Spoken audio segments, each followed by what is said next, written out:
Hello. Hello. Izolinda, egy kis dzsúszért jöttem. Izolinda, ugye? Igen. Milyen szép név, olyan eredeti. Izo. Nagyon kedves. Ó, igen, nekem is tetszik. Igen, nagyon klassz. Vigyázz, kijönnék! De ügyetlen vagyok. Kérsz? Hát... Jó, tessék. Köszönöm. Nincs mit. Martin, ugye? Igen, Martin. Volt egy Martin nevű barátom. Ó, igen? Igen. De csak volt, nem? Igen, már vége. Jaj, de jó. Igen. Tincsó vagy, ugye? Igen, Tincsó, ha úgy tetszik. Készítsek neked valamit? Nem kell. Egy pillanat. Halló? Nem, Luz, most nem jó, nem érek rá. Majd visszahívlak, jó? A barátnőd? Dehogy, Luz egy iskolatársam, egy buzgómocsing örökké tanulni akar. Na, készítsek valamit? Szólj nyugodtan. Semmit, szívesen. Martinuccio, mi történt? Miért? Isolinda? Mit ücsörögsz te itt? Tessék munkához látni. Nem láttad Floricientát? Nem, én nem. Nyugalom, kicsikéim. Ha a mama azt mondja, hogy a mama és a papa összeházasodik, akkor az úgy is lesz. Mi lehet önöket? Gyászolnak? Bocsánat, borzasztóan sajnálom. Azt a fickót keresem, aki ezt a levelet küldte. Ő egy érzelmi tapló. Ne, hozzá ne nyúljanak a kicsinyeimhez, mert levágom a kezüket. Önnek olyan barátságos a képe, kérem segítsen. Ezt a fecnit küldték nekünk, az áll benne, hogy a férjemmel nem házasodhatunk össze. Ismeri az íróját, hogy... Országunk érseke küldte, vallásunk, egyházunk legfelsőbb vezetője. Tudja, merre van ez a tapló? Ön előtt áll. Maga? Nem, ezt nem hiszem el. Jaj, fiam, nyugodj már meg. Biztos csak sétálnak egyet. Nem láttad, milyen szép időnk van? Különben is mi dolga lenne, ha az anyósa mindent elintéz? Erről jut eszembe. Akkor most mit béreljünk ki? Egy szalont, egy fogadót, vagy egy kastélyt?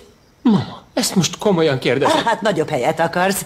Ez esetben nem is tudom, viszont a te neved fog legelőtt szerepelni, mint hogy te gróf vagy. Igaz, király már nem leszel, de grófként kiáll neked az elsőbség. A feleségem és a gyerekeim eltűntek, te meg ostobaságokról fecsegsz, semmit sem segítesz. Bocsásson meg, grófné, de az uramnak most igaza van. Még hogy ostobaságokat fecsegek? Hát jó, tudod mit? Mostantól kiszálltam a szervezésről. Mama, várj!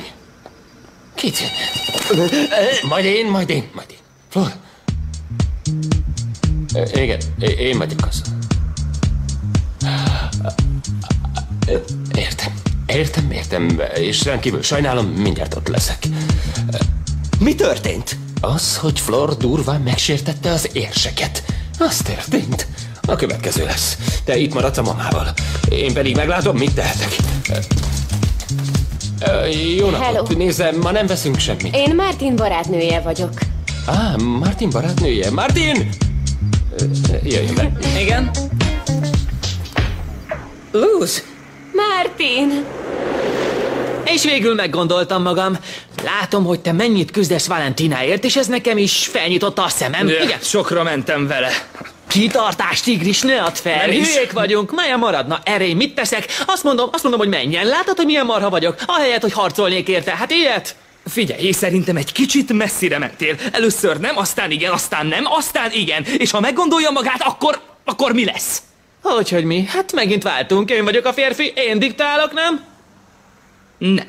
Akkor alakít a legjobban, ha búcsúzkodik. Fácsá! A testvérem nekem ne részletezd! Roppant odaadó. Jó, értem. Drágám, jól vagy? Megfogadtam a tanácsodat, elmegyek. Mi?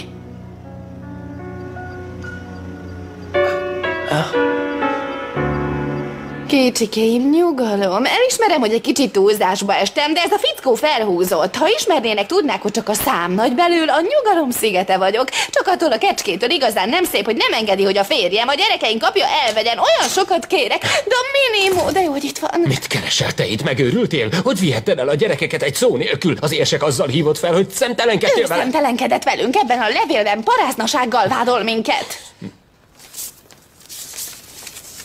Gróf úr? Megmondom én, mi a tiszteletlenség, becsapni az ajtót az orrom előtt. Érsek úr, kérem, bocsásson meg. Az a helyzet, hogy rendkívül ki vagyunk borulva. Ezek a törvények, ezek a hagyományok. Én megértem, hogy az ifjú hölgy számára más kultúrát nehéz elfogadni. Kulturálatlannak néz engem? Azt biztosan tudom, hogy a kézzel írt törvények könnyökkel egy perc alatt eltörölhetők. Nézze, szenyorita! Én nem azt kérem öntől, hogy tagadja meg a hagyományait, hanem azt, hogy vegye észre, hogy két emberi, egymást szerető, 3 gyerekes becsapott lény áll ön előtt. Én megértem ön, szenyorita, de ezek isteni törvények. Nem, ezek rettenetes törvények, és biztos vagyok benne, hogy a jóisten támogatja két ember örökkön örökké tartó szeretetteli házasságát. Nos, rendben. Kérnék egy percet, jó? Várjanak. És most mit csinál? Ez a Krikorágáni elmélkedő perc. Már csak ez hiányzik, és milyen hosszú? 60 másodperc. Maga gúnyolódik. Ha ez csak egy jelképes perc. Nos,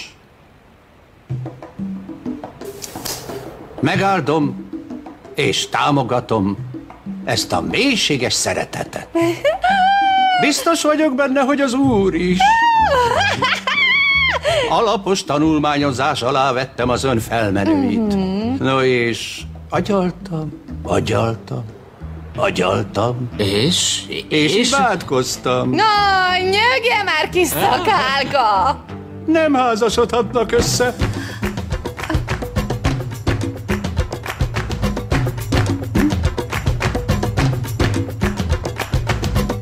A szinkront az RTL Klub megbízásából a Synchron Systems készítette.